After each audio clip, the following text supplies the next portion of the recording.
Friends, this is सी सूरज झुंझुनवाला। कैसे हो आप लोग? मैं उम्मीद करता हूँ आप लोग बढ़िया हो और मैं ये बता दूं मैं बहुत बढ़िया हूँ। दोस्तों, I am back with yet another video on auditing from practical perspective, that is cash and bank. हमने ऑलरेडी डिस्कस कर लिया है फिक्स एसेट्स एंड इस वीडियो में हम डिस्कस करने वाले हैं cash and bank. So before moving into more detail about the cash and bank को ऑडिट कैसे करेंगे, कैसे स्टार्ट करेंगे, कैसे एंड करेंगे, थोड़ा बैकग्राउंड ले लेते हैं सब्सटैंटिव ऑडिट प्रोसीजर्स के बारे में कि हमें सब्सटैंटिव ऑडिट प्रोसीजर्स करना क्यों पड़ता है। So I hope you can see my screen.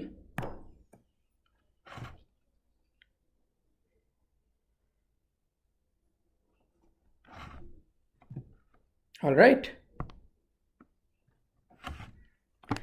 So दोस्तों, आपने एस से 315 पढ़ा होगा। ऐसे 315 पढ़ा होगा। इसमें क्या करते हैं? इसमें करते हैं हम risk assessment procedures, identifying and assessing the risk of what? Material misstatement.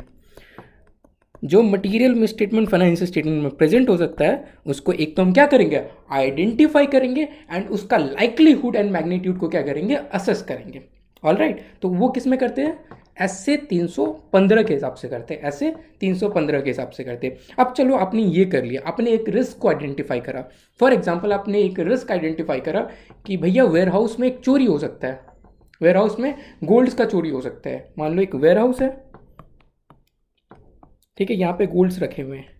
तो आप क्या इसमें आइडेंटिफाई करें कि ये चोरी हो सकता है। अब इसका आपने और क्या करा? आपने लाइकलीहुड एंड मैग्नीट्यूड, कितना बड़ा चोरी हो सकता है और लाइकलीहुड क्या है, क्या प्रोबेबिलिटी है चोरी होने का। ठीक है, ये रिस्क है। अब रिस्क है तो क्या करना पड़ेगा? हमें इसके अगेंस्ट कुछ मेजर्स परफॉर्म करने पड़ेंगे, राइट? इसके अगेंस्ट कुछ मेजर्स परफॉर्म करने पड़ेंगे, इसको रिस्पॉन्ड करना पड़ेगा।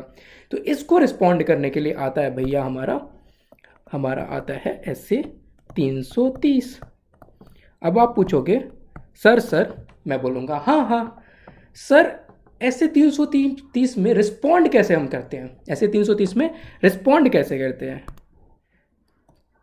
तो इसमें बच्चे दो तरीके दिए हुए हैं, इसमें दो तरीके दिए हुए हैं। एक तरीका है टेस्ट ऑफ कंट्रोल। आप कंट्रोल्स को चेक करोगे कि ये कंट्रोल्स कैसा है। ठीक है, कंट्रोल्स को इवैल्यूएट करोगे कितना स्ट्रॉन्ग कंट्रोल है कि वो रिस्क को एड्रेस कर पाए। मान लो यहाँ पे सिक्योरिटी गार्ड है, सीसीटीवी कैमरा है, तो आप ये देखोगे सिक्योरिटी गार्ड कितना इफेक्टिव है। क्या वो एक्चुअली में है या नहीं है? क्या वो रात को सो तो नहीं जाता है? सीसीटीवी कैमरा काम कर रहा है या नहीं कर रहा है? क्या उसमें नाइट विजन है या नहीं है? So that is test of control. And then further audit procedures, further audit procedure जिसको हम सब्सटैंटिव ऑडिट प्रोसीजर्स भी बोलते हैं। सब्सटैंटिव ऑडिट प्रोसीजर्स में अगेन दो आपको ऑप्शन दिया हुआ है, आप इंडिविजुअली यूज़ कर सकते हो या कॉम्बिनेशन ऑफ बोथ यूज़ कर सकते हो। तो एक test of control and then further audit procedures. इसमें क्या है? एक है सब्सटैंटिव एनालिटिकल प्रोसीजर्स जिसको आप प्यार से सैप बोलते हो, जिसको आप प्यार से क्या बोलोगे? SAP. And then there is test of details, TOD भी बोलते हो प्यार से आप इसे, टीओडी। ठीक है, टीओडी आप प्यार से बोलते हो। तो आपने क्या बोला? ऐसे 315 में रिस्क को आइडेंटिफाई करा, 330 में आपने क्या करा? टेस्ट ऑफ कंट्रोल परफॉर्म करा and then further audit procedure में substantive analytical procedure and test of detail. अब इस वीडियो में हम क्या करने वाले? इस वीडियो में हम क्या करने वाले दोस्तों? तो हम टेस्ट ऑफ कंट्रोल्स अभी नहीं देखने वाले। ठीक है, टेस्ट ऑफ कंट्रोल नहीं देखने वाले हैं हम। फर्दर ऑडिट प्रोसीजर अब हम कैश एंड बैंक पे लगाने वाले हैं। कैश एंड बैंक पे फर्दर ऑडिट प्रोसीजर्स लगाने वाले हैं। अब फर्दर ऑडिट प्रोसीजर में दो ऑप्शन है आपके पास, या दो ऑप्शन को आप इंडिविजुअली लगाते हो या कॉम्बिनेशन ऑफ बोथ लगाते हो। इस वीडियो में हम टेस्ट ऑफ डिटेल करने वाले हैं। यूजुअली कैश एंड बैंक पे आप more of test of detail ही करते हो। कुछ कुछ एरियाज है जिसमें आप सब्सटैंटिव एनालिटिकल प्रोसीजर से ज़्यादा लेवल ऑफ कंफर्ट ला सकते हो। फॉर एग्जाम्पल पेरोल, पेरोल एक ऐसा एग्जाम्पल है जैसे depreciation expenses, staff welfare, rent, ये सब कुछ ऐसा एरिया है जिस पे आप स्टिल सब्सटैंटिव एनालिटिकल प्रोसीजर्स वगैरह परफॉर्म करते हो। बट कैश एंड बैंक पे usually you perform test of details. Alright, तो ये नेचर ऑफ एरिया क्या है, उसमें क्या कॉम्पोजिशन ऑफ अकाउंट से क्या रिस्क इन्वॉल्व है, उस हिसाब से भी आपको प्रोसीजर्स डिसाइड करना पड़ता है। तो ये अब हम जाने वाले कैश एंड बैंक का टेस्ट ऑफ डिटेल्स में, कैश एंड बैंक का टेस्ट ऑफ डिटेल्स में। ऑल राइट, तो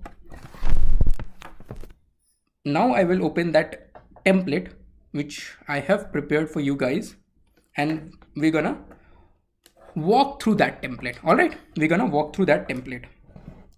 So I hope आपको ये दिख रहा होगा।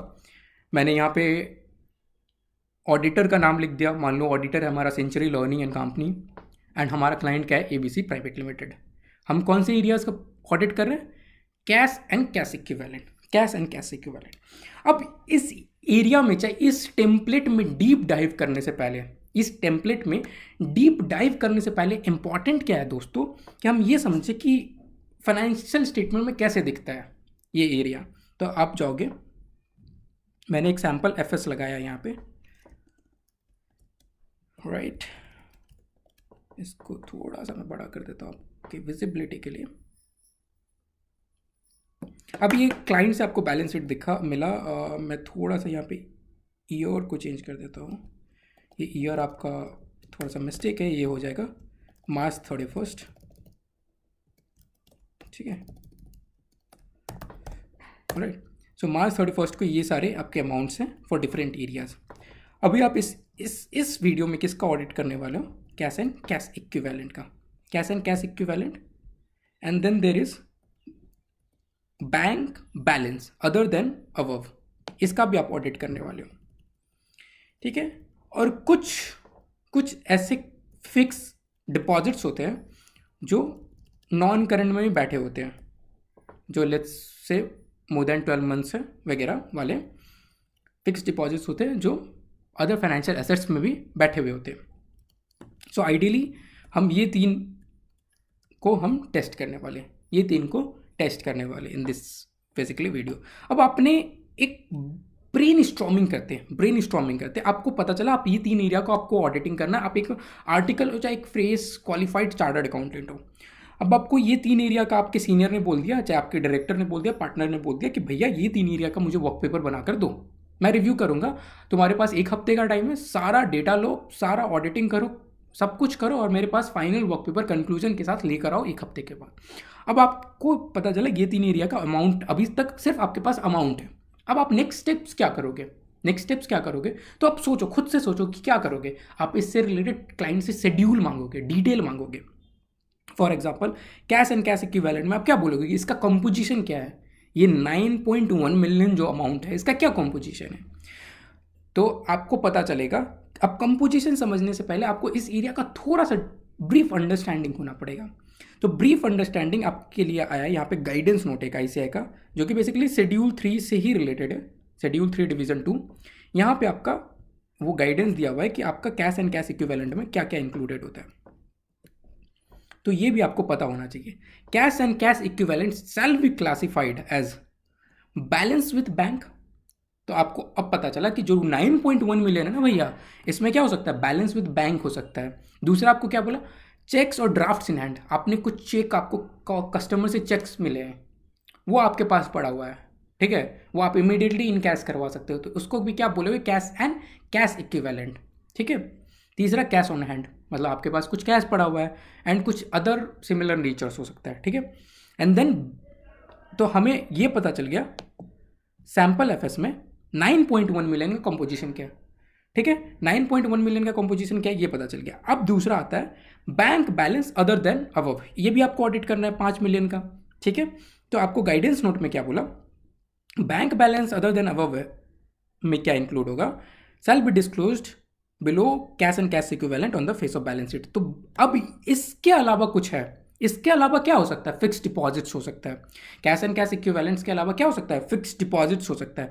फिक्स डिपॉजिट्स जो कि कैश एंड कैश इक्विवेलेंट नहीं है, ऐसा फिक्स डिपॉजिट्स जो कि कैश एंड कैश इक्विवेलेंट नहीं है, उससे भी उसको आपको क्या करना पड़ेगा, bank balance other than cash and cash equivalent. So basically आपका कोई एक फिक्स डिपॉजिट्स है जो कि 9 महीने का है, तो वो लेस देन 12 मंथ्स है, बट अगर आपका मोर देन 3 मंथ्स है, अगर कोई भी FD अप टू 3 मंथ्स होता है उसको भी आप कैश एंड कैश इक्विवेलेंट मान लेते हो, बट मोर देन 3 मंथ्स वाले एफडी को आपको bank balance other than cash and cash equivalent मानना पड़ता है, ठीक है। तो आपको ये भी ध्यान रखना है कि अप टू 3 मंथ्स वाले एफडी को भी आप कैश एंड कैश इक्विवेलेंट में ही लेकर जाते हो, but more than 3 months up to 12 months वाले को bank balance other than cash and cash equivalent में लेकर जाओगे, बट करंट में रखोगे। अब जो 12 मंथ से भी ज़्यादा हो जाता है, जो 12 मंथ से भी ज़्यादा हो जाता है, उसको आप कहाँ लेकर जाओगे, नॉन करंट में, अदर फाइनेंशियल एसेट में, नॉन करंट में अदर फाइनेंशियल एसेट में लेकर जाओगे। ये तो एक चीज़ हो गया।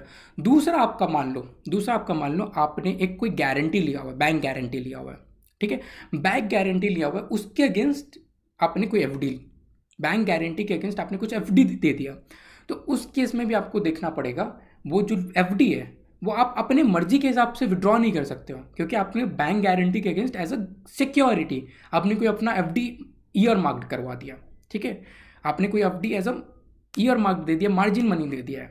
तो इन दैट केस आपको ये देखना पड़ेगा कि वो गारंटी कब खत्म हो रहा है, कब वो एफडी फ्री हो जाएगा, उस पीरियड को आपको कंसिडर करना पड़ेगा फॉर क्लासिफिकेशन ऑफ करंट और नॉन करंट। मतलब वो FD cash and cash equivalent में तो हो नहीं सकता है, आपको bank balance other than cash and cash equivalent में लेकर जाना पड़ेगा, बट वो करंट होगा या नॉन करंट होगा वो आपको देखना पड़ेगा कि गारंटी कितने दिन में खत्म हो रहा है, ठीक है। तो ये आप एक बार पढ़ सकते हो। I will be again be giving you link in the my description box about this template, and template को आप एक बार खोल करके पढ़ सकते हो, ठीक है, and this will be very very very useful for you.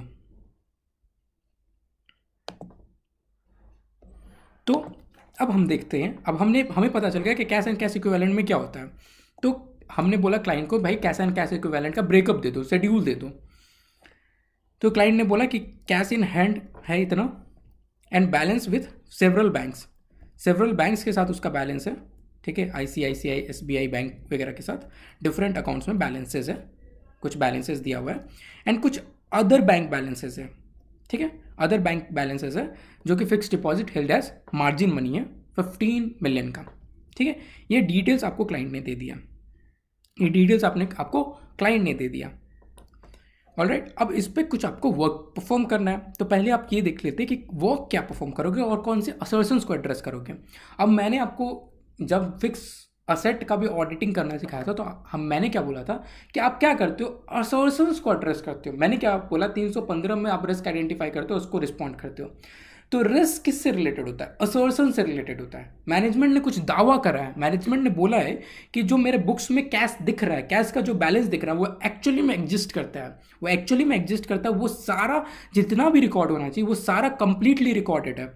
इस जो भी कैश बैंक अकाउंट है उस पर हमारा राइट है, एंड जो भी बैलेंसेज है दोज आर एप्रोप्रिएटली वैल्यूड, ठीक है। तो हमने क्या बोला, कुछ असर्शंस नोट करें यहाँ पे, राइट। हमने बोले एग्जिस्टेंस। अब एग्जिस्टेंस के अगेंस्ट क्या आप ऑडिट प्रोसीजर्स परफॉर्म करोगे, तो आप क्या करोगे, बैंक कॉन्फर्मेशन लेना जरूरी है, एंड कैश के लिए कैश सर्टिफिकेट। अगेन हम कैश सर्टिफिकेट क्या होता है वो देख लेंगे, एंड बैंक कॉन्फर्मेशन शायद आपने सुना हो, बट फिर भी हम थोड़ा डिटेल में इसके बारे में भी डिस्कस करने वाले हैं।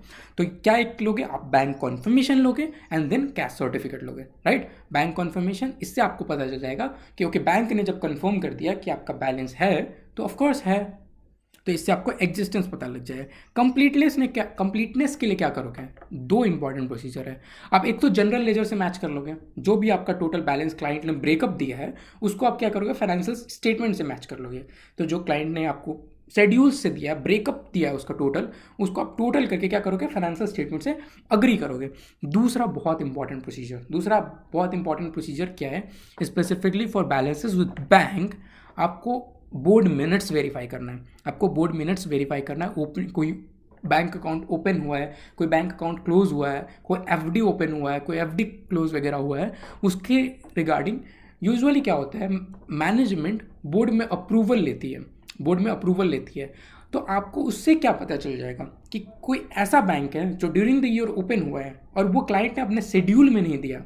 मान लो यहाँ पे किसी यस बैंक के साथ बैंक ने क्लाइंट ने आपका एक अकाउंट खोला, अब वो बोर्ड में अप्रूव हुआ होगा, ठीक है, आपका बोर्ड मिनट से पता चल गया कि ये बोर्ड में अप्रूव हुआ था, यस बैंक के साथ अकाउंट ओपन करना है। अब क्लाइंट ने जो आपको शेड्यूल दिया है उसमें उस बैंक को मिस कर दिया, तो आपके लिए एक क्या होगा, खतरे की घंटी, दया कुछ तो गड़बड़ है, कुछ तो गड़बड़ है, मतलब आपका क्लाइंट का शेड्यूल जो है वो एक्चुअली में कंप्लीट नहीं है, right. And then the next assertion is rights. Rights क्या होगा, बेसिकली आपके नाम पे अकाउंट्स होने चाहिए, आपके नाम पे एफडी होने चाहिए। And then valuation. Valuation again same चीज़, आपका बैलेंस कॉन्फर्मेशन वगैरह के हिसाब से जो अमाउंट आ रहा है वो आपका अग्री होना चाहिए, ठीक है, वो आपका अग्री होना चाहिए। So these are the objective and each के अगेंस्ट क्या आप वर्क परफॉर्म करोगे। एंड थोड़ा डिटेल में आपका अगर आपको प्रोसीजर्स देखना है तो यहाँ पे आप क्या करोगे, फिजिकल वेरिफिकेशन ऑफ कैश कर सकते हो। मान लो क्लाइंट ने बताया कि मेरे पास इतना कैश है, तो आप जाके सरप्राइज चेक ऑफ कैश कर सकते हो सकता है डिफरेंट लोकेशन पे कुछ कुछ कैश पड़ा हुआ हो। आज के डेट में बहुत सारे क्लाइंट्स कैश नहीं मेंटेन करते अनलेस कोई ऐसा नेचर ऑफ बिजनेस है जहाँ पे उसको कैश का रिक्वायरमेंट, कैश का डीलिंग करना पड़ता हो। तो नॉर्मली क्लाइंट्स आपका मेंटेन नहीं करता है cash. So in that case what will happen, you will have to जहाँ पे भी थोड़ा थोड़ा पेटी कैश है उसमें आप कुछ लोकेशंस चूज कर सकते हो based on materiality, based on amount, based on risk involve. आप जाके सरप्राइज विजिट कर सकते हो और बोल सकते हो कि ओके आपके हिसाब से बुक्स में 42,000 कैश आ रहा है, क्या आपका एक्चुअली में उतना कैश है या नहीं है। That is physical verification of cash. And then comes next thing is that is signed cash confirmation, ठीक है। Sign cash confirmation is cash certificate, management से आप साइन करवा के ले लो भैया कि आपके पास इतना कैश पड़ा हुआ है। दो ये एक इंटरनल एविडेंस है, बट स्टिल मैनेजमेंट थोड़ा तो कॉशियस होगा, जब कुछ साइन करके दे रहा है आपको तो थोड़ा तो कॉशियस होकर ही देगा, ठीक है। तो इसलिए कैश सर्टिफिकेट लेना भी इंपॉर्टेंट है। एंड देन आप कैश लेजर, जो भी आपके कैश का लेजर है उसको स्क्रूटिनाइज करोगे, कुछ गड़बड़ तो नहीं दिख रहा, कुछ आपका ऐसा तो नहीं दिख रहा उसमें कोई अमाउंट जो ब्राइब के लिए दिया हुआ, कोई फ्रॉडलेंट अमाउंट तो नहीं दिख रहा। तो इसलिए आप कैश लेजर ले लोगे, ड्यूरिंग द ईयर के ट्रांजेक्शन्स को थोड़ा स्क्रूटिनाइज करोगे, थोड़ा रिव्यू करोगे based on narrations etcetera mentioned of with year. उसके बेसिस पे भी आपको पता चल जाएगा कि दया कुछ गड़बड़ है या नहीं है। And then bank reconciliation statement, आपने डिटेल में पढ़ा होगा बैंक रिकन्सिलिएशन स्टेटमेंट के बारे में। अगर नहीं पढ़ा हुआ है तो मेरा एक वीडियो भी है बैंक रिकन्सिलिएशन स्टेटमेंट में, मैं इस वीडियो में टैग कर दूंगा उस वीडियो के एंड में। And then you can actually go and watch that bank reconciliation statement बनाते कैसे इन मोर डिटेल, ठीक है। वो काफ़ी डिटेल सेशन है, so you should watch that अगर आपको ऑलरेडी नहीं आता बैंक रिकन्सिलिएशन स्टेटमेंट। थोड़ा सा मैं बैकग्राउंड देता हूँ बैंक रिकन्सिलिएशन स्टेटमेंट के बारे में कि आपका balance as per cash book एक आता है, जो फाइनेंशियल स्टेटमेंट में एक बैंक बैलेंस आता है, और एक आपका बैलेंस कौन मेंटेन करता है, बैंक। उसी अकाउंट का बैलेंस बैंक भी मेंटेन करता है। तो आइडियली क्या होता है कि आपके पास जो अमाउंट आ रहा है, मेरे हिसाब से जो अमाउंट आ रहा है और बैंक के हिसाब से जो अमाउंट आ रहा है, दोनों अग्री करना चाहिए, राइट। दोनों अग्री करना चाहिए, क्यों डिफरेंस होगा, बट कई केसेस में डिफरेंस हो सकता है, and that is what we call it as a reconciling item. For example 31 March है, मैंने कोई चेक काट के दे दिया, और मैंने क्या करा, मेरा 1 लाख रुपए का बैलेंस था, उसमें मैंने 10,000 रुपये का चेक काट के दे दिया। अब मेरे हिसाब से मेरे बैलेंस कितना बचा, 90,000 रुपये, ठीक है, 90,000 रुपये। अब जिस बंदे को मैंने चेक काट कर दिया वो गया 2 अप्रैल को वो चेक को भजाने। अब 31 मार्च को समझो, जब तक वो बंदा चेक भजाने नहीं गया है, वो लेकर क्लियर करवाने नहीं गया बैंक में, तो बैंक के हिसाब से स्टिल बैलेंसेस 1 लाख, बट मेरे हिसाब से 90,000 हो गया। जैसे ही मैंने चेक काटा मैंने उसको 90,000 कर दिया, तो क्या होगा, बैलेंस में डिफरेंस देखेगा, बैंक के हिसाब से 1 लाख और मेरे हिसाब से 90,000। तो इस केस में हमें एक बैंक रिकन्सिलिएशन स्टेटमेंट बनाना पड़ता है, वो 10,000 का डिफरेंस क्यों है वो आइडेंटिफाई करना पड़ता है। हमारे केस में क्या है, इसलिए क्योंकि cheque presented but not issued, ठीक है। तो इसलिए भी आपको क्या करना पड़ता है, आपको बैंक रिकन्सिलिएशन स्टेटमेंट लेना पड़ेगा क्लाइंट से, क्योंकि बैलेंस जो बैंक कंफर्म करेगा, जो बैलेंस बैंक स्टेटमेंट में आएगा वो 1 लाख आएगा, आपके बुक्स में 90,000 दिख रहा होगा। अब इस जो रिकन्सिलिएशन लेना पड़ेगा मैनेजमेंट से, एंड रिकन्साइलिंग आइटम को आपको टेस्ट करना पड़ेगा, ठीक है। इंडिपेंडेंट बैंक कॉन्फर्मेशन से आप वेरीफाई करोगे, ठीक है। और कई बार क्या होता है कि आप stale cheque, for example in India if I am not wrong, 3 months के बाद आपका एक चेक स्टेल हो जाता है। तो मान लो आपने कोई चेक दिया था 31 मार्च को, एंड जो बंदे को चेक दिया उस 3 महीने तक उसने वो भजाया नहीं चेक। अब 3 महीने तक अगर आप चेक नहीं भजाओगे तो क्या होगा, वो स्टेल हो जाएगा। वो मान लो वो 8 महीने के बाद बैंक में गया, अब बैंक में वो 8 महीने के बाद चला भी जाएगा तो वो चेक भजेगा नहीं। तो इन दैट केस अगर कोई भी स्टेल चेक होता है तो उस चेक का एंट्री को आपको रिवर्स करना पड़ता है, ठीक है, एंट्री रिवर्स करना पड़ता है। जब जैसे आपने चेक इशू करा होगा तो क्या एंट्री डाला होगा आपने, क्रेडिटर टू बैंक डाला होगा, क्रेडिटर टू बैंक डाला होगा। अब आपने देखा कि 3 महीने के बाद भी वो क्रेडिटर बैंक में नहीं गया, 3 महीने के बाद भी वो क्रेडिटर बैंक में नहीं दिया गया है, तो आपको उस एंट्री को रिवर्स करना पड़ेगा, बैंक को डेबिट करना पड़ेगा एंड क्रेडिटर को वापस से बुक्स में लाना पड़ेगा। क्योंकि 3 महीने तक गया इसका मतलब ये नहीं कि आपको क्रेडिटर को पैसा नहीं देना पड़ेगा, वो 3 महीने तक नहीं गया है, उसके बाद वापस आ सकता है आपके पास एक नया चेक मांगने के लिए। ठीक है, so in that case you will have to reverse that entry. तो ये भी आपको देखना है कि 3 महीने तक अगर कोई ऐसा कोई स्टील चेक तो नहीं है, स्टील चेक अगर ऐसा कोई है तो आपको बुक्स में रिलेटेड एंट्री पास करवाना पड़ेगा मैनेजमेंट से। All right, again this is regarding bank reconciliation statement.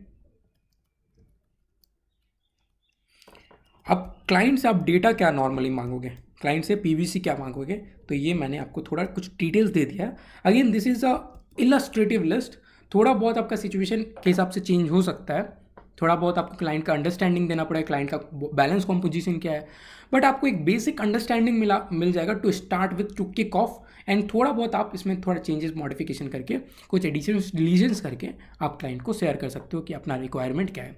तो इन दिस केस आपको एक तो list of all the current accounts, fix deposits, location wise cash details and lean details, कोई लीन किया हुआ है, कोई मार्जिन मनी है, तो वो सब आपको लिस्ट मांगना पड़ेगा क्लाइंट से अलॉन्ग विद बैलेंस। एंड हर एक जो भी बैंक बैलेंस है उसका अंडरलाइंग बैंक स्टेटमेंट मांगना पड़ेगा।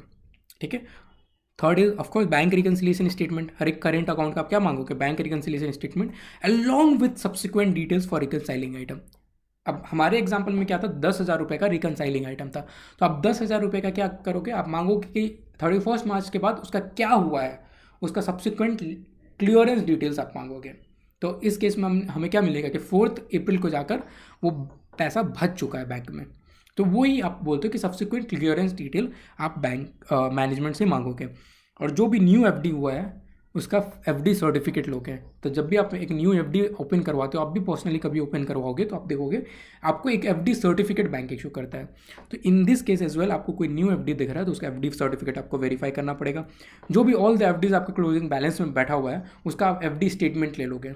एफडी स्टेटमेंट से आपको क्या पता चल जाएगा, इंटरेस्ट वगैरह का डिटेल्स पता चल जाएगा, कितना इंटरेस्ट इनकम हुआ, कितना बैंक ने आपको पे कर दिया, तो जो भी आपका डिटेल है वो एफडी स्टेटमेंट से आ जाता है। फिर आप बैंक कन्फर्मेशन लोगे, जितना भी बैलेंस है FD, loan, current account, everything के लिए आप क्या लोगे, bank confirmation directly through bank लोगे। And then after bank opening and closure letter लोगे। ठीक है, बैंक का ओपनिंग एंड क्लोजर लेटर, तो वो उससे आपको ये पता चल जाएगा कि कौन से बैंक ओपन हुए हैं, कौन से बैंक क्लोज हुआ during the year. And again आप बोर्ड मिनट्स तो वेरीफाई करोगे to see the completeness. And signed cash confirmation ले लोगे फ्रॉम द मैनेजमेंट। एंड एक एफडी शेड्यूल भी आपको लेना पड़ेगा अलॉन्ग विद इंटरेस्ट रिकैलकुलेशन, क्योंकि आपको एफडी पे इंटरेस्ट भी मिलता है, अच्छा खासा इंटरेस्ट मिलता है। So for that current account पे आपका इंटरेस्ट नहीं मिलता, तो करेंट अकाउंट में इंटरेस्ट का कोई चक्कर नहीं है, but for FD you need to take that recalculation, interest recalculation as well details।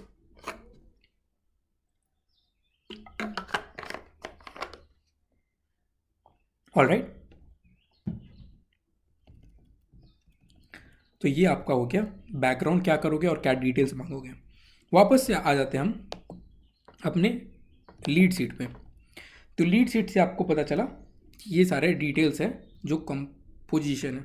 तो सबसे पहले एक इम्पॉर्टेंट क्या होगा, ये डिटेल्स को हम वेरीफाई कर ले फाइनेंशियल स्टेटमेंट से। तो हमने फाइनेंशियल स्टेटमेंट से देखा, तो कंट्रोल ब्रैकेट, तो आपको देख रहा है मैं यहाँ पे लिंक करा हुआ अमाउंट को।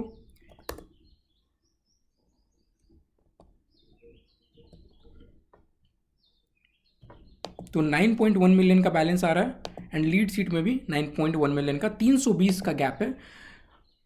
ये बहुत ही इमटीरियल, आप मटीरियलिटी वगैरह से कंपेयर कर सकते हो, बट नॉर्मली आप कैश एंड बैंक में छोटा सा भी वेरिएंस को यूजुअली आप रिकंसाइल करने का कोशिश करते हो, but given 320 is very small figure, usually you will still ignore.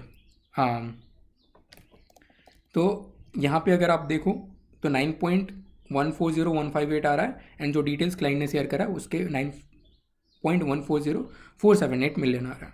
ठीक है, एंड इसका ये डिटेल्स है। तो आपका बेसिक पहला क्या होगा, बेसिक चेक आपका फाइनेंशियल स्टेटमेंट से ये अग्री कर गया। देन आफ्टर क्लाइंट ने बैलेंस विद बैंक का बैलेंस कितना बोला है, balance with bank other balances with bank, जो कि फिक्स डिपॉजिट्स है हेल्ड एज मार्जिन मनी, वो 15 मिलियन बोला है। एंड आपका फाइनेंशियल स्टेटमेंट में कैसे 15 मिलियन आ रहा है, एक तो करंट में 5 मिलियन है, करंट में 5 मिलियन है एंड नॉन करंट में 10 मिलियन है, तो 10 और 5 मिलियन मिलाकर 15 मिलियन हो गया। I am assuming in are case, I am assuming जो अदर फाइनेंशियल असेट्स है इसमें सिर्फ और सिर्फ fix deposit, non current fix deposits का बैलेंस है और कोई बैलेंस नहीं है। दैट्स वाई मैंने पूरा डायरेक्टली 10 मिलियन को यहाँ पे ले लिया। हो सकता था कि यहाँ पे कुछ और भी अमाउंट इंक्लूडेड हो सकता था, but for the simplicity purpose मैंने ये मान लिया कि ये 10 million total and total fix deposits non current को ही रिप्रेजेंट कर रहा है। ऑलराइट, तो ये आपका ये बैलेंस मैच हो गया। तो आपका फर्स्ट स्टेप क्या हो गया कि आपका जो शेड्यूल्स का टोटल है आपका मैच हो गया। ठीक है, अब आप इसमें आपने अर्थमेटिकल एक्यूरेसी चेक कर लिया। अब आप ईच कैप्शंस का डिटेल मांगोगे। आप कैश के लिए क्या देखोगे, कैश सर्टिफिकेट चेक करोगे। आप चाहो तो फिजिकल वेरिफिकेशन भी कर सकते हो कैश का, बट आप कैश सर्टिफिकेट तो चेक करोगे। तो आपने कैश सर्टिफिकेट ओपन करा, लिया मैनेजमेंट से,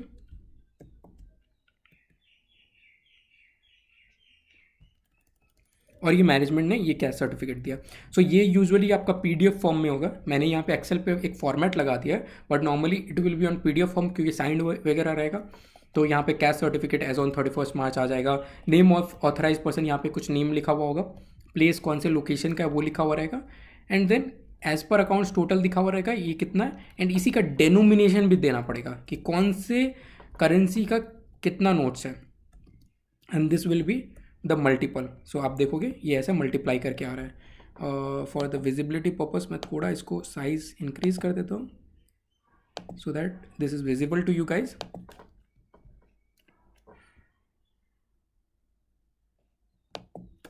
आई hope this is visible now.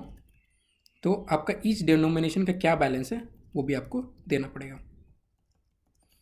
अब कोई डिफरेंस है, आइडियली दोनों में डिफरेंस नहीं होना चाहिए। अगर कोई डिफरेंस है तो यहाँ पे आपको रीज़न बताना पड़ेगा कि क्या रीजंस है। अभी ये ब्लैंक है क्योंकि कोई डिफरेंस नहीं है।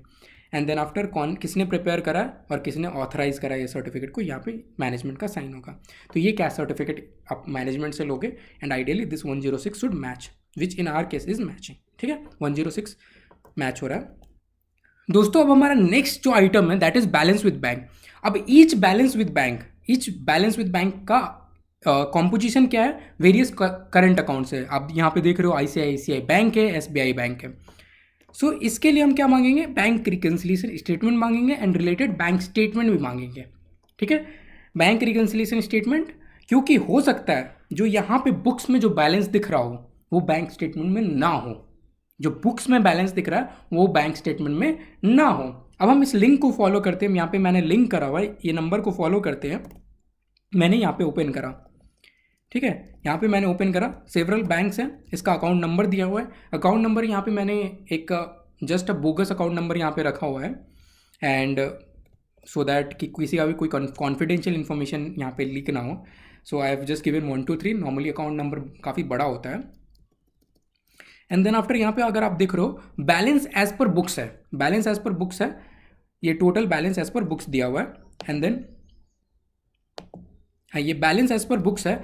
बैलेंस एज पर बुक्स अगर आप देखोगे यहाँ पे टोटल 9.03 मिलियन दिया हुआ है, एंड यहाँ पे आपका ये भी 9.03 मिलियन आएगा, 9.03 मिलियन आ रहा है। आप अगर आपको बॉटम में थोड़ा दिख रहा हो तो 9.03 मिलियन है। ऑलराइट, एंड ये 9.1 मिलियन है inclusive of cash in hand. Alright, inclusive of cash in hand है। Now when I go to this sheet, तो हमने ये बैलेंस एज पर बुक्स आ गया, बैलेंस एज पर बुक्स आ गया। दूसरा चीज़ आपको क्या करना है, balance as per bank statement देखना है, balance as per bank statement देखना है। अब आप इन सारे अकाउंट्स के लिए आप बैंक स्टेटमेंट क्लाइंट से मंगवा लेना, एंड 31 मार्च का बैलेंस देखना। वहाँ पे 31 मार्च का एक बैलेंस आ रहा होगा, वो यहाँ पे प्लग इन करना, वो यहाँ पे प्लग इन करना। अब नॉर्मली क्या देखोगे, नॉर्मली आपको एक डिफरेंस दिखेगा, कि जो बैलेंस एज पर बुक्स है and balance as per bank statement है वो मैच नहीं हो रहा है फर्स्ट वाले अकाउंट के लिए, बाकी सारे अकाउंट के लिए मैच हो रहा है। तो बाकी सारे अकाउंट में बैलेंस एज पर बुक्स जो है वही एज पर स्टेटमेंट भी है, तो उसके लिए बैंक रिकन्सिलिएशन स्टेटमेंट का नॉर्मली ज़रूरत नहीं है। नॉर्मली ज़रूरत नहीं है, unless there is a offsetting item. और unless there is a offsetting item, मान लो आपने एक चेक प्रेजेंट करा 10,000 का, जो कि आपका प्रेजेंट नहीं हुआ है, एंड आपको एक चेक मिला भी है 10,000 रुपये का, जो कि आपने डिपॉजिट नहीं करा है, ठीक है। तो इस कारण से क्या होगा, आपका दोनों आइटम रिकनसाइलिंग आइटम तो है, बट दोनों ऑफसेट हो रहा है, प्लस एंड माइनस हो रहा है, तो स्टिल आपका balance as per cash book and balance as per आपका बैंक स्टेटमेंट टैली कर जाएगा। तो ऐसा कोई केस है तो you will have to still verify the bank reconciliation statement, otherwise इन तीनों अकाउंट्स का बैंक रिकन्सिलिएशन स्टेटमेंट का जरूरत नहीं है। Now for the first account we see there is a variance of 965,000 का वेरियंस है as per bank statement and as per books. तो हमने इसका क्या मांगा, हमने इसका रिकन्सिलिएशन मांगा, हमने इसका रिकन्सिलिएशन मांगा। एंड हमने जब रिकन्सिलिएशन मांगा तो हमने देखा कि ये कुछ रिकन्साइलिंग आइटम है, तो आपको बैंक रिकन्सिलिएशन स्टेटमेंट का अगर मैं फॉर्मेट दिखाऊं तो ये ऐसा होगा, ठीक है। तो अगेन मैं थोड़ा ऐसे बड़ा कर देता हूँ,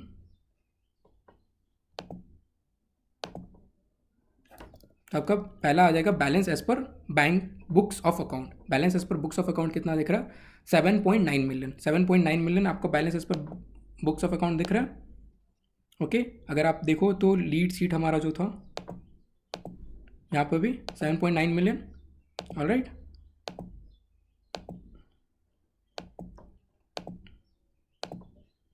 $10.9 मिलियन। अब इसमें रिकनसाइलिंग आइटम कुछ आ रहा है। पहला रिकनसाइलिंग आइटम ये बोल रहा है cheque issued but not presented to bank. Cheque issued but not presented to bank कितना है, 9 मिलियन का ऐसा कुछ चेक है जो हमने इशू कर दिया है बट बैंक को प्रेजेंट नहीं हुआ है। हमने इशू कर दिया बट बैंक को प्रेजेंट नहीं हुआ है। तो आपने इसका एंट्री बुक्स में क्या करा होगा, आपने बुक्स को रिड्यूस कर दिया होगा, राइट। आपने बुक्स को रिड्यूस कर दिया होगा, बट बैंक स्टेटमेंट में वो बैलेंस अभी भी बढ़ा हुआ होगा। तो बैंक स्टेटमेंट का बैलेंस बढ़ा हुआ है एंड बुक्स का बैलेंस कम है, तो ये देखो, तो आपको क्या करना पड़ेगा, बुक्स का बैलेंस को ऊपर लाना पड़ेगा बैंक स्टेटमेंट से मिलाने के लिए, बुक्स का बैलेंस को ऊपर लाना पड़ेगा, राइट। तो आप ये आइटम को क्या करोगे, प्लस करोगे, ये आइटम को प्लस करोगे। तो हाँ, अगर आप यहाँ पे फॉर्मूला देखोगे तो मैंने इस आइटम को C15 को प्लस कर दिया है, एंड कुछ ऐसा check deposited but not cleared. हमें कुछ कस्टमर से चेक मिला था, हमने बैंक में डिपॉजिट कर दिए बट वो अभी तक भजा नहीं है, बैंक अभी भी उसे प्रोसेस कर रहा है। कई बार बैंक को टाइम लग जाता है चेक डिपॉजिटेड को प्रोसेस करने में, क्योंकि हो सकता है मैंने SBI बैंक में गया और मेरा जो चेक था वो ICICI बैंक का है, तो SBI बैंक तुरंत उसे भजा कर नहीं देगा, वो जाएगा, वो क्लियरिंग हाउस के पास उससे जाना पड़ेगा एंड देन फिर वो चेक भजता है। तो उसमें कुछ ट्रांजेक्शन टाइम लग सकता है, 1-2 दिनों का, कुछ 2-3 दिन, कभी 4-5 दिन भी लग जाता है, डिपेंडिंग ऑन सिचुएशन। तो इन दैट केस आपका cheque deposited but not cleared आ सकता है। तो आपने चेक जैसे ही आपको मिला, आपने बुक्स में उसको क्या करा, आपने बुक्स को ऊपर कर लिया, बट बैंक स्टेटमेंट अभी भी आपको ऊपर नहीं हुआ है। तो आपको क्या करना पड़ेगा, आपको जो कैश का बैलेंस है इन बुक्स, जो बैंक बैलेंस बुक्स में आ रहा है, उसको रिड्यूस करना पड़ेगा टू लेवल अप। तो आप यहाँ पे देख रहे हो माइनस, ठीक है। अगर आपको अगेन बैंक रिकन्सिलिएशन पर डिटेल वीडियो देखना है तो मैं यहाँ पे आपको टैग करके दे रहा हूँ, आप उस वीडियो को देखना, आपको पूरा डिटेल में समझ में आ जाएगा। बट फॉर नाउ मैं ऑडिटिंग पर्सपेक्टिव से दिखाऊंगा, not how to prepare bank reconciliation statement. तो आपको ये पता चल गया। यहाँ पे अगेन थोड़ा सा माइनर टाइपिंग एरर है, 31 मार्च 23। आपका ये balance as per bank statement 6.9 million आ गया, balance as per bank statement 6.9 million, which is again link to here. देखो 6.9 मिलियन वही आपका बैंक स्टेटमेंट में भी दिखा होगा, बैंक स्टेटमेंट में भी वही दिखना चाहिए, ठीक है। नहीं दिख रहा है तो आप क्लाइंट से फॉलोअप पूछोगे कि आपका जो रिकन्सिलिएशन में जो अमाउंट आ रहा है और जो आपका बैंक स्टेटमेंट में अमाउंट आ रहा है वो अग्री नहीं कर रहा है, क्यों नहीं अग्री कर रहा है, you can clearly ask that question.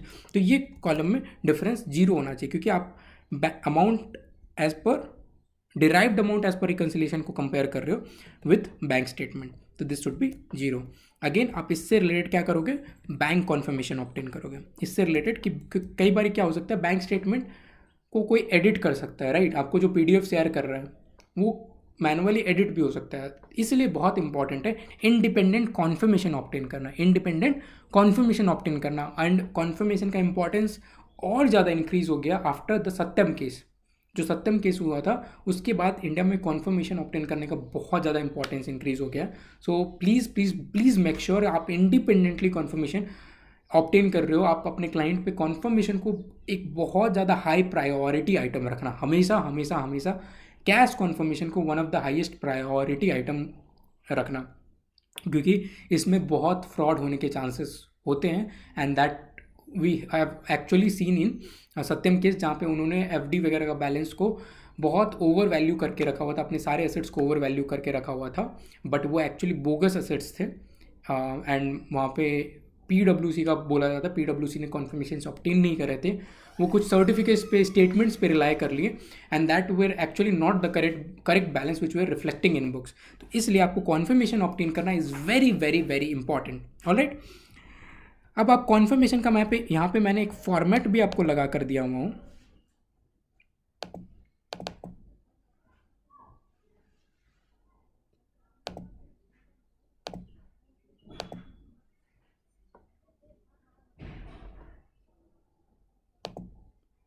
So let's zoom this, and यहाँ पे अगर आप देखोगे अगेन ये टेम्पलेट डिफर हो सकता है आपका फॉर्म के हिसाब से, आप किस ऑडिट फॉर्म में सबका अपना अपना एक स्टैंडर्ड टेम्पलेट होता है, बट आपको एक वॉक थ्रू देने के लिए मैं यहाँ पे एक टेम्पलेट आपको यहाँ पे दिखा रहा हूँ, and you can again modify it. आप जिस फॉर्म के लिए ऑडिट कर रहे हो उस फॉर्म का अपना एक ऑडिटिंग एक टेम्पलेट हो सकता है कॉन्फर्मेशन का, तो you can use that. But just for a walk through, name of bank, किस बैंक को आप भेज रहे हो, उसका एड्रेस क्या है, एंड पोस्ट कोड क्या है, देन आफ्टर किस क्लाइंट के लिए, किस क्लाइंट के बिहाफ पे आप भेज रहे हो। ठीक है, हमारे केस में क्या है, एबीसी प्राइवेट लिमिटेड, सो एबीसी प्राइवेट लिमिटेड यहाँ पे आ जाएगा। ठीक है, एड्रेस उसका आ जाएगा, पोस्टल कोड आ जाएगा, main account number. Normally account number आप लिख के नहीं भेजते हो, ठीक है, इन इंडिया आप अकाउंट नंबर नहीं लिख कर भेजते हो, क्योंकि आप चाहते हो बैंक को आप एक ओपन कन्फर्मेशन भेजो, ओपन कन्फर्मेशन भेजो कि इस नाम के बंदे, इस क्लाइंट के नाम से जितने भी अकाउंट आ रहे हैं, जितने भी अकाउंट आ रहे हैं, इस क्लाइंट के नाम से जितने भी अकाउंट आ रहे हैं, सारे आप कंफर्मेशन में लेना चाहते हो, सारे आप कॉन्फर्मेशन में लेना चाहते हो। इसमें सिग्नेचर आ जाएगा क्लाइंट का, and then after name of audit form, audit form का क्या नाम है, इसका अटेंशन मैनेजर वगैरह का नाम आ जाएगा, पार्टनर वगैरह का नाम आ जाएगा, एड्रेस एंड पोस्टल कोड। ठीक है, एंड देन आफ्टर आप इसमें कुछ एक्सप्लेनेटरी नोट देते हो, आप बोलते हो कि आपको सारे फैसिलिटीज़ को कंफर्म करने हैं। ठीक है, सारे फैसिलिटीज़ को कंफर्म करने, सारे अकाउंट्स को कंफर्म करने हैं, आपको गारंटीज़ को भी कंफर्म करने, आपको लोन को भी कंफर्म करना, आप सब कुछ बैंक के साथ जितने भी फैसिलिटीज़ है, जितने भी एसोसिएशन है, आप सारा कंफर्म करवाना चाहते हो थ्रू दैट कॉन्फर्मेशन। ठीक है, so this is just an example, this is just an illustration, but आपका थोड़ा बहुत मॉडिफिकेशन होता है। हम कुछ कई बार एनेक्सर्स भी सेंड करते हैं ताकि वो एनेक्सर्स को क्लाइंट फिलअप कर सके, कि हम कुछ एनेक्सर्स में करंट अकाउंट से रिलेटेड डिटेल मांग लेते हैं, कुछ एनेक्सर्स में फिक्स डिपॉजिट से रिलेटेड, कुछ एनेक्सर्स में आप लोन से रिलेटेड, कुछ एनेक्सर्स में गारंटी से रिलेटेड, कुछ एनेक्सर्स में लीन वगैरह से रिलेटेड सारे आप मांग लेते हो। ऑलराइट, तो ये आपका हो गया कॉन्फर्मेशन का। Again you will get this, तो you can have a detailed walk through. अब आप पूछोगे सर मैं बोलूँगा हाँ सर, ये जो रिकनसाइलिंग आइटम है, ये रिकनसाइलिंग आइटम अभी तो क्लाइंट ने बताया कि 9.03 मिलियन है एंड एक 10 मिलियन का रिकनसाइलिंग आइटम, इसे हम कैसे वेरीफाई करें, इसे हम इंडिपेंडेंटली कैसे वेरीफाई करें।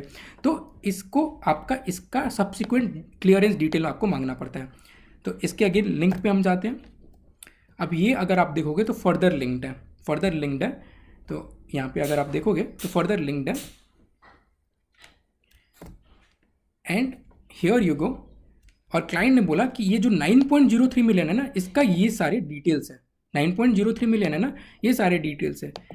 क्लाइंट क्या बोला कि जो चेक इशू हुआ था, किस डेट पे इशू हुआ था, क्या किस टाइप का वाउचर था, तो ये यहाँ पे बोला सारे पेमेंट्स हैं और कौन से क्रेडिटर को हुआ था, कौन से पार्टी को हुआ था, ABC लिमिटेड है, XYZ लिमिटेड है, अगेन एक ABC लिमिटेड को वापस एक चेक इशू हुआ है, MNO को हुआ है, PQR DEF, again these are the illustrative names, and cheque number, कौन से चेक नंबर के थ्रू इशू हुआ है, again this is the illustrative cheque numbers, and cheque का डेट क्या था। ठीक है, एंड कितने अमाउंट का इशू हुआ था, एंड क्या सब्सिक्वेंटली जाकर ये प्रेजेंट हुआ या नहीं हुआ, सब्सिक्वेंटली जाकर प्रेजेंट हुआ या नहीं हुआ। तो अब आपको देखोगे ये 4th ऑफ अप्रैल को, सॉरी 8th ऑफ अप्रैल को हुआ है, एक 18th ऑफ अप्रैल को हुआ है, 8th ऑफ अप्रैल को ये हो गया है, 25th मई को हुआ है, 25th में काफ़ी लेट हुआ है, but again this was not yet expired, and then 6th of April को हुआ है, 28th अप्रैल को हुआ है। अब आपको ये कैसे मिल जाएगा, आप ये चेक नंबर से जाकर आप सब्सिक्वेंट बैंक स्टेटमेंट लोगे और ये चेक नंबर से देखोगे कि क्या ये चेक आपका उसमें बैंक स्टेटमेंट में, क्लाइंट के बैंक स्टेटमेंट में डेबिट हुआ होना चाहिए, राइट, क्लाइंट के बैंक स्टेटमेंट में डेबिट हुआ होना चाहिए। तो अगर आपको मिल रहा है तो वेल एंड गुड, नहीं मिल रहा है तो आप क्लाइंट से फॉलोअप करोगे कि ये मुझे चेक नहीं मिल रहा है, तो आप सब्सिक्वेंट बैंक स्टेटमेंट लोगे, अप्रैल मई वगैरह का बैंक स्टेटमेंट लोगे एंड इसमें जाकर देखोगे क्या एक्चुअली में ये सारे चेक भजे हैं या नहीं भजे हैं। एंड अगेन अगर आपका बहुत सारे आइटम्स हैं इसमें, अगर आपका बहुत सारे रिकनसाइलिंग आइटम है तो इस पर आप सैम्पलिंग कर सकते हो। तो अगर आपका बहुत सारा रिकनसाइलिंग आइटम है तो आप इस पर सैम्पलिंग कर सकते हो। हमारे केस में बहुत सारे नहीं है तो we can do 100% of testing, या हम कुछ वैल्यूज़ फॉर एग्जांपल हम चाहते तो सिर्फ ये दो और मे भी एक 10,000 का और एक आइटम है, ये 3 को चेक कर सकते थे एंड बाकी को ऑन मटीरियलिटी बेसिस हम छोड़ भी सकते थे। ऑलराइट, कमिंग बैक टू और रिकन्सिलेशन, हमने बोला कि चलो 9.03 मिलियन का हमें मिल गया, सब्सिक्वेंटली सारे डिटेल्स मिल गए, हमने वेरीफाई कर लिया, we are comfortable with this amount. एक और आ रहा है cheque deposited but not cleared, cheque deposited but not cleared. इसके लिए आप क्या करोगे, सब्सिक्वेंट डिटेल देखोगे। तो हम चाहते हैं यहाँ पे हमने इसका डिटेल लिया कि किस दिन किस कंपनी से चेक आया था, कौन से डेटर का नाम था, GGG एंड कंपनी से आया था, 30 मार्च को आया था, एंड ये 4 अप्रैल को हम जा रहे हैं अपने बैंक स्टेटमेंट में, तो दिखाओ डिपॉजिट दिख रहा है, वो डिपॉजिट दिख रहा है with this particular cheque number, ठीक है। तो अगर ये वेरीफाई हो गया GG एंड कंपनी के नाम से, आपका जब भी कोई बैंक स्टेटमेंट में कोई ट्रांजेक्शन रहता है तो उसका कुछ डिस्क्रिप्शन भी रहता है, तो डिस्क्रिप्शन में आपका पार्टी का नेम दिख जाना चाहिए, ट्रांजैक्शन ID वगैरह में कहीं पे चेक नंबर दिख जाना चाहिए, तो वो सारा वेरीफाई करके आप ये देख लोगे कि 10 मिलियन का वहाँ पे आपको क्रेडिट एक एंट्री दिख रहा है सब्सिक्वेंट बैंक स्टेटमेंट में, ठीक है, सब्सिक्वेंट बैंक स्टेटमेंट में। Then you are fine with this reconciliation, and आपने बोला कि ठीक है, जो बैंक स्टेटमेंट में जो अमाउंट आ रहा है 6.9 मिलियन का, दैट इज़ परफेक्ट, एंड जो 7.9 मिलियन का बुक्स में आ रहा है उसका हमें प्रॉपर रिकन्सिलेशन मिल गया। अब एक आपने कॉन्फर्मेशन भेजा, अब आपको कॉन्फर्मेशन मिला, ठीक है, आपको कॉन्फर्मेशन मिलना बहुत ज़रूरी है। अगर आपने भेजा कॉन्फर्मेशन, उसका रिस्पॉन्ड नहीं आ रहा है तो आप फॉलोअप भी भेजते हो, फॉलोअप के बाद भी नहीं आ रहा है, आप क्लाइंट को प्रेशर करते हो, क्योंकि क्लाइंट का रिलेशनशिप मैनेजर्स के साथ कांटेक्ट रहता है। तो क्लाइंट क्या करेगा, वो रिलेशनशिप मैनेजर को बोलेगा भैया मेरे ऑडिटर ने कुछ कॉन्फर्मेशन का रिक्वेस्ट भेजा, आप प्लीज़ उसको रिस्पॉन्ड करो, ठीक है। आप क्लाइंट के थ्रू भी वो कॉन्फर्मेशन ऑब्टेन कर सकते हो, but make sure always obtain independent conformation. मतलब ऐसा नहीं होना चाहिए कि बैंक ने मैनेजमेंट को भेजा है कॉन्फर्मेशन और मैनेजमेंट ने वापस आपको फॉरवर्ड करा है। No, this is absolutely incorrect, क्योंकि जब मैनेजमेंट के पास कॉन्फर्मेशन आ गया तो वो मॉडिफाई हो सकता है, एंड तब तक आने के बाद तो ठीक है, आपको क्या करना है, आपको बैंक को स्पेसिफिकली इंस्ट्रक्ट करना है कि आपको इंडिपेंडेंटली भेजें, ठीक है। ये हमने ऑब्टेन कर लिया। अब आते हैं probably the last thing in this video is related to fix deposits. हमने देखा था हमारे लीड सीट में 15 मिलियन का फिक्स डिपॉजिट्स आ रहा था, 5 मिलियन का करंट में था एंड 10 मिलियन का नॉन करंट था, 5 मिलियन का करंट था एंड 10 मिलियन का नॉन करंट था। तो आपने इसका शेड्यूल मंगवाया क्लाइंट से, एंड शेड्यूल में आपका दिख रहा है कि 5 मिलियन का ओपनिंग बैलेंस था एंड देन 15 मिलियन का आपका ड्यूरिंग द ईयर नए FD बने हैं, 15 मिलियन के बने हैं, और 5 मिलियन का आपका एनकैश हो गया एंड क्लोजिंग में 15 मिलियन पड़े हैं, 15 मिलियन क्लोजिंग में पड़े हैं। ये आपका 3 बैंक है, ICICI एंड पंजाब बैंक। अब आप ओपनिंग बैलेंस को कहाँ से वेरीफाई करोगे, ओपनिंग बैलेंस को लास्ट ईयर के फाइनेंशियल से मैच कर लोगे। 15 मिलियन के लिए क्या करोगे, आप FD सर्टिफिकेट ऑब्टेन करोगे। इनकैश को कहाँ से देख लोगे, अब बैंक स्टेटमेंट में वो पैसा आया हुआ दिख रहा होगा, ठीक है, बैंक स्टेटमेंट में वो FD रिड्यूस हो रहा होगा और करेंट अकाउंट में वो पैसा आ गया होगा, तो 5 मिलियन वहाँ पे दिख रहा होगा and ultimately you got the closing balance. Closing balance को आप कहाँ से वेरीफाई करोगे? आप क्लोजिंग बैलेंस को एक तो एफडी स्टेटमेंट से वेरीफाई कर लोगे, दूसरा confirmation. Confirmation is most reliable and most important audit evidence at for इधर फॉर एफडी और करेंट अकाउंट। तो 15 मिलियन का यहाँ पे आप क्या ले लोगे? Bank conformation. अब यहाँ पे आपका ओपनिंग डेट ऑफ एफडी कब आ रहा है? डिफरेंट डेट से 6 मार्च है, 1 मार्च है एंड 25 फरवरी है। तो अगर आप देखोगे ये वाला तो एफडी लास्ट ईयर ही ओपन हो गया था and that's why this is appearing in opening balance.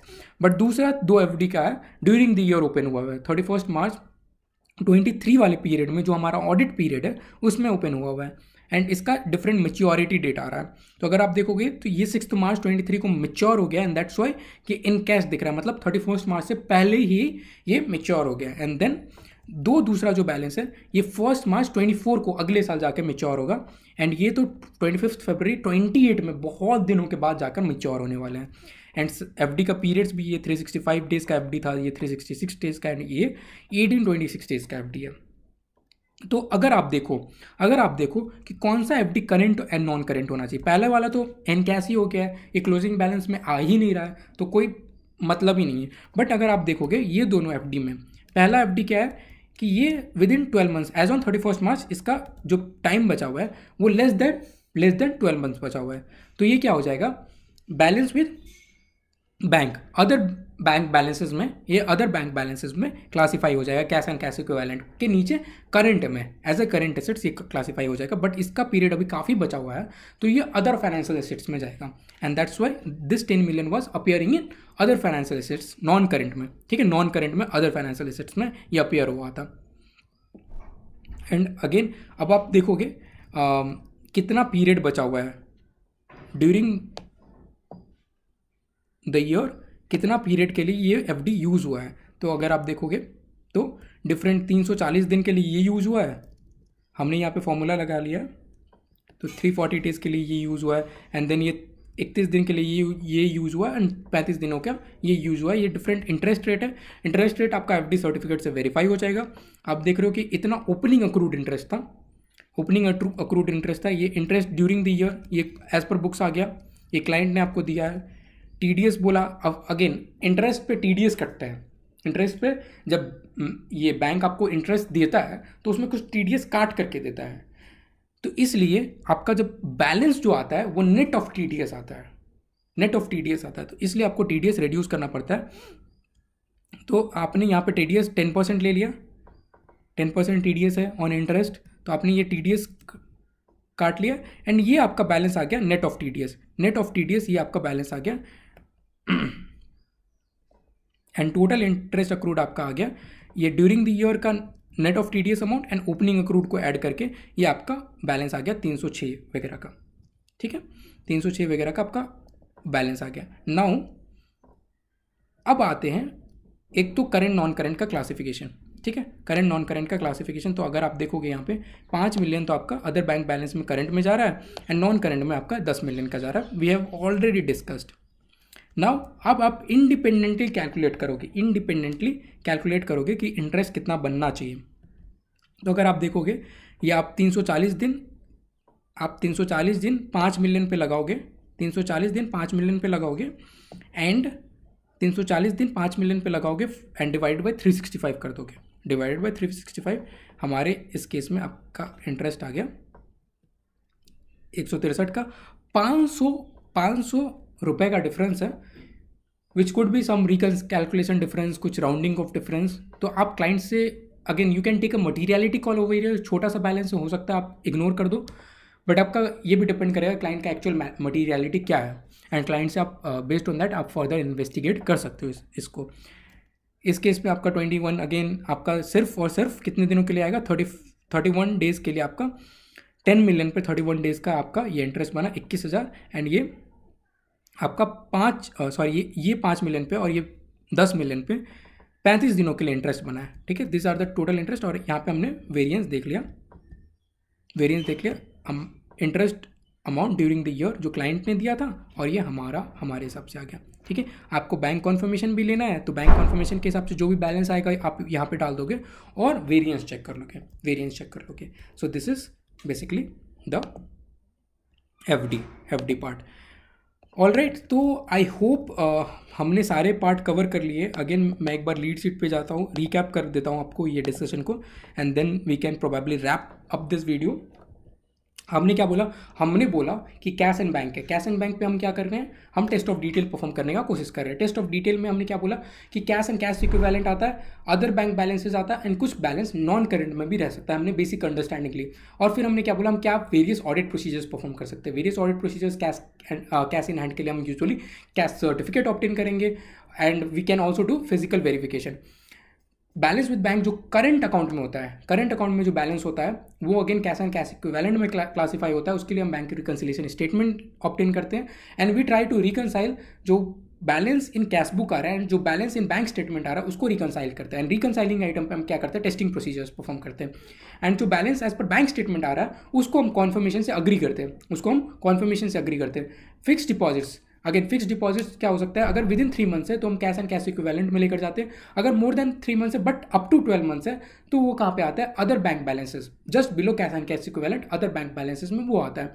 And जो मोर देन 12 मंथ्स है उसे हम कहाँ पे लेकर जाते हैं? नॉन करेंट में लेकर जाते हैं, राइट. अगेन एफडी के लिए भी आप रिकैलकुलेशन शेड्यूल लोगे फॉर इंटरेस्ट, आप एफडी सर्टिफिकेट लोगे ड्यूरिंग द ईयर. जो भी एफडी आया, जो भी इनकैश हुआ है वो बैंक स्टेटमेंट से वेरीफाई कर लोगे. बैंक कॉन्फर्मेशन तो लेना ही पड़ेगा फॉर करेंट अकाउंट. आपका जो भी एफडी है सबके लिए बैंक कॉन्फर्मेशन लेना ही पड़ेगा, ठीक है. These were the basic procedures which we discussed actually, and I think this should be good enough for you to get a basic understanding. And given that also a disclaimer कि आपका client के हिसाब से थोड़ा बहुत testing वगैरह change हो सकता है, and this is just a template जिसमें आप थोड़ा बहुत चेंजेस करके प्लस माइनस करके यूज़ कर सकते हो. I will drop this template in the description box in the YouTube, and you can actually use that template थोड़ा बहुत मॉडिफिकेशन करके in for your client as well. I hope you like this video. अगर आपको ये video पसंद आया हो तो प्लीज़ ज़रूर से ज़रूर जितना हो सके इसे शेयर करिए, and try to make this helpful for a lot of other friends, colleagues as well. Thank you for watching, and again please do not forget to subscribe and hit that big fat thumbs up icon. Thank you so much. Bye bye. See you in the next video.